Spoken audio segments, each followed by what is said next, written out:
Hi, this is Missy Wolf, and we're here with Wade Hayes, and you're watching. Hello. And we have some fan questions for you today. All right, shoot. All right. A lot of fans are asking, would you ever consider making a CD of gospel songs or your favorite hymns? I have considered it. I did one of my favorite gospel songs, The Old Rugged Cross, on a friend of mine's album last year. And there are several that I love from my childhood, the traditional ones. I like Old Rugged Cross a lot. It's one of my favorites. Just As I Am is one of my favorites, of course. And there's some modern ones too. I like the group. I've heard a few things from Casting Crowns that I like. So yeah, I'd certainly consider it. Okay, well that should make a few people happy. Oh, quite a few actually. Now, someone wants to know, what inspires the thought process in your music, or is it just that you have a great imagination? It comes from so many different places. I could read a line in a book, that usually gets me going pretty good, or I can hear somebody say something in a conversation. I can see something in a movie, or I can start hearing a melody in my head and I put words to the melody. It comes from all different places. But generally, reading books I'm kind of a book junkie, and I keep on going all the time. And and I notice when I don't read, I stop writing. So, and it takes a long time to get that pump primed again. So I try to stay up on reading a lot of fiction. That's good. I am not quite the reader, but I love it. I would rather read a book than see a movie any day. Movies are so boring to me. Yeah, I don't have time for movies either, but I did read some of the trilogies. I didn't do the 50 Shades of Grey, but I did some of the fun ones with the kids. We did Twilight and those things, but okay, so when you're singing your songs and your emotional songs, is there ever somebody that you're singing about? Is it ever really personal for you, or?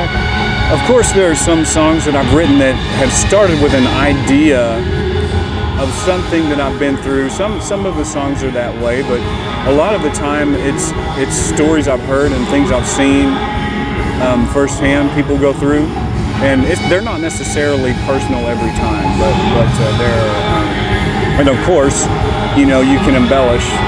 Being a writer, you have that liberty. Yes. So. I'm just trying to make a good song, and some of the lines may or may not apply to me, but in the end, the thing that matters to me is having a good song. Do you ever find yourself waking up in the middle of the night to write down lyrics? Absolutely. I used to dream songs a lot. Oh. I don't anymore much, but I do get ideas, and I hear songs playing in my head in my sleep. Oh, that's awesome. Yeah, I used to keep a notebook and a recorder by my bed. That's really fun.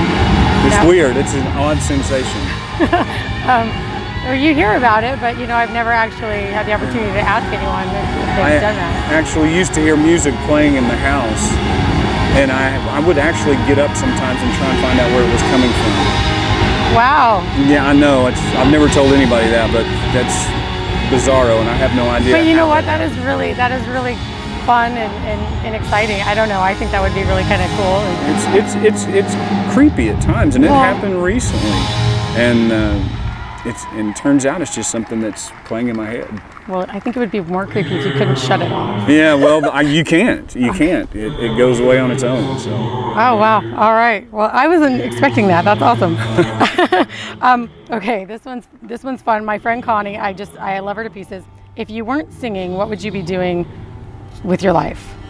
I'm interested in houses. I love remodeling houses. Well, it's kind of a love-hate thing. I do it because I feel so guilty about playing guitar for a living. I have to do physical labor, and I've remodeled, I think this is my 4th or 5th house I've remodeled and sold. Oh wow. And I get a lot of satisfaction out of that. If I weren't doing music, I'd probably do that full time. And I also considered being a fireman, and I almost went to school. When I moved to Nashville, I was toying with the idea of going to college for fire science. Wow. I had a lot of firemen that were friends back home. So how was that move to Nashville? What were you thinking when you moved out here? I was thinking I was 22 years old. I didn't owe anybody a dime. I didn't have a wife or kids. If I was ever going to do it, I needed to do it right now. And I'd been through 4 years of college, but I didn't graduate. I even had enough credits to graduate with an associate's degree. I didn't even apply for graduation. I didn't apply for mine either. I just wanted to come here. I wanted to come to Nashville, and I will tell you, my life has been better since day one. Wow. My life got better immediately. I've always heard that you loved it out here, and every time I've ever heard you talk about Nashville, you said you've loved it. You moved here in, what, 92? Yeah, 92, 93, somewhere around in there. This town has been very, very good to me. I mean, everything I've ever even tried has worked out, seems like, here. I got a great job the day I moved here. And it's just been good since the day I moved here. So if you could do it all over again and change anything, would you? Absolutely. There's a lot of things I would change. But hindsight is 20/20, and we live and learn, and I've discovered that God knows what He's doing and I don't. I don't think that I was mentally equipped to handle huge stardom. When the time was for that to happen, I was not equipped mentally, so I wasn't mature enough. I was a very naive country boy that didn't know anything about anything, and I would have self-destructed, I think. So I'm very thankful to have what I have and get to do this for a living. And I've got some wonderful friends and some wonderful fans out there. And you have a ton of fans out there. Well, I watch your pages, and you just have fans popping up all over the place, and your numbers are just going up. And you know, I have a pretty cool house I live in. I have a great dog. My bills are paid, and it'd be tough to ask for any more. Right. No, I commend you on that. That's really good. There's a lot of people who are never satisfied. Well, I wouldn't say I was satisfied, but I'm trying to be. Well, that's good. I'm very thankful. I will say I'm very thankful. Satisfied, no. Okay. All right, that's fair. Yeah. Now, your new album, Go Live Your Life. Yes. There's a lot of people who are going to be watching this that may not know your story and where that title came from. So that song in particular is very dear to me, and I'm very proud of it. I got that idea after the second time I'd been through cancer, and my oncologist, Dr. Berlin here in Nashville, we were looking at my numbers, and we were talking about taking my port out, which a port is just something that's implanted inside your body that they administer chemotherapy. And we were talking about taking that out, and he said, "Wade, I want you to listen to me. This is a big deal. You were stage 4, 12% chance of survival. You were stage 4, and now there's no evidence of the disease whatsoever. You need to go live your life." And it hit me like a ton of bricks. And I had to go write the song. I told that story to my songwriting buddy Bobby Pinson, and we wrote the song. And you know, I think about that song still today, and how much it means to me, and how grateful I am, how much I took for granted in my life, and how much even little things fascinate me now that I wouldn't have looked at twice 10 years ago. So this life is precious and beautiful, and I'm very thankful to still be here. We're thankful that you're still here. Absolutely. I met a woman at your Flagstaff show at the Museum Club. Yes. Who was very distraught because a man that she loved got cancer. They had been married for only a year, and he passed away. Yeah. And she said he did not have the will to live, and your song spoke so many volumes to her that she has been recruiting people left and right. You have to listen to this song, and that's awesome. You have to have hope and have a will to live. And so that is a big part of it. I don't mean to interrupt you. No, you're fine. You're good. Hope is one thing that is a huge part of it, and there were a lot of people that didn't believe I was going to make it, including some medical professionals.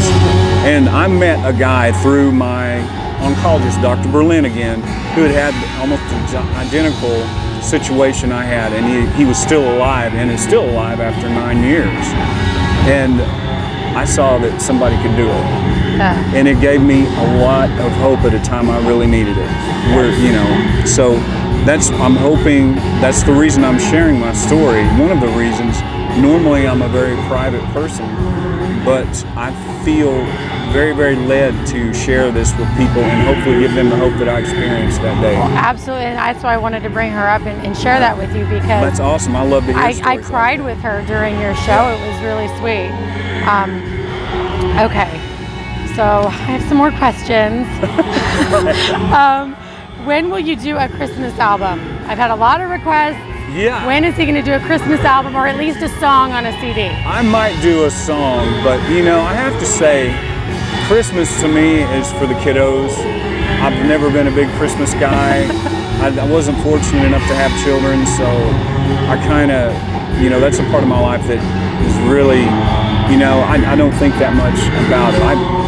To me, Christmas is every Sunday. I go to church and I worship, and I'm very thankful for Jesus and the reason for the season. Yeah, so you know, that's how I look at that.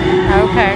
Well, you have a ton of people who are dying to, you know, get you on one of those. There are a couple of Christmas songs I love. I love the Christmas song and Oh Holy Night. It's beautiful songs. Oh yeah. Oh, definitely. And okay, so since you're a great songwriter, because we all know you're a fabulous songwriter, are there any artists that you would really like to write a song for? Artists that I would like to write a song for. And these are all fan questions. You know, I would love to write with Willie Nelson. That would be like the end all for me, because he's my hero, you know, idol as far as songwriting goes. Incredible, beautiful brain of his. I don't know how he does it. And as far as modern folks, I like some of Jason Aldean's stuff. Might be fun to do something there. Or Cole Swindell, I like his stuff. I like who else? It's new that I like. I just had somebody on the tip of my tongue. Oh, Joe Nichols. I like his voice a lot. I like Joe a lot personally. So. Yeah. Joe seems like a really nice guy, and he's more the traditional country too. Yeah, yeah. He loves that. Yeah. Now, if you could do a duet with, you know, they're mixing up people all the time. They did Meghan Trainor with Miranda Lambert, and they always do these mix-ups. Would you ever consider doing a duet with somebody who's outside of the country? Absolutely. That would be fun. I love Bryan Adams. That's Ryan, not Brian. Ryan Adams. I would love to write with him, by the way. And David Gray. I love David Gray. He's great. I really like Tommy, and I went to see him the other night. What's his name? Scott Whelan. Yeah, Scott Whelan. Oh, nice. I love his voice. I'd love to write with him or do a tune with him. He's great singer. And Chris Cornell, I love his voice. Yes. Yeah. Yes. All right, and then I'll just a couple more. What is your favorite spot to get away to? To get away from everything, just relax, chill out. My home. Your home. I love it there. I love to be at my house. This place is almost my happy place. It's very close to it, but it's not quite there. I will sell this house next April and hopefully find the one. Okay. But I love to be home. I've got a lot of wildlife there. I've got a pond in front with these humongous fish in it. You go out there and catch your dinner? Yeah, deer everywhere, groundhogs, turkey, and it's pretty private. It's you know, a mini farm, and it's very private, and has a big swimming pool. You know, it's kind of almost redneck heaven, but not quite redneck heaven. I love that. I love that. All right, I'll just do one more, and a lot of people have been requesting this. Have you ever considered doing an album with your dad? No, I haven't, and I should have done that early on. I don't think Dad has that much interest in it anymore. I should have done that early on, though. But you know, he really inspired the love of this to me at an early age. And I was just consumed with country music, you know, almost at an unhealthy level. All my friends were into rock and stuff, and I was into Gary Stewart and Merle Haggard and Waylon Jennings, Willie Nelson, Gene Watson, and Hank Jr. I loved that stuff, and that's all I wanted to listen to, and I wanted to play a Telecaster guitar and play Merle Haggard songs, you know. So I do thank him for the, you know, introducing me to that love, and it's been a huge part of my life. And you started really young, and you were playing. I did. I started playing honky tonks full time when I was 14 years old, and I was actually driving to them when I was 14, 15 years old. You know, I didn't even have a driver's license, and the people that owned the bar, they had to get something notarized saying they were my legal guardian, so I could come into their bar and play. Oh my God. So you know, obviously I saw a lot of things a 14-year-old shouldn't have seen. But you know, I grew up that way. But you know, my mom had me at the Lakeview Church of Christ every Sunday morning, so it kind of balanced out a little bit. I was gonna say, your mom, she tried her best to keep me on the straight and narrow, and for the most part, it worked. That's good. Yeah. We all gotta love Mama for that, right? Absolutely. Absolutely. Well, thank you so much. It was my pleasure. I love that you took the time to do this for us. It's my pleasure. Thank you so much. All right. All right. Until next time, we'll see you soon.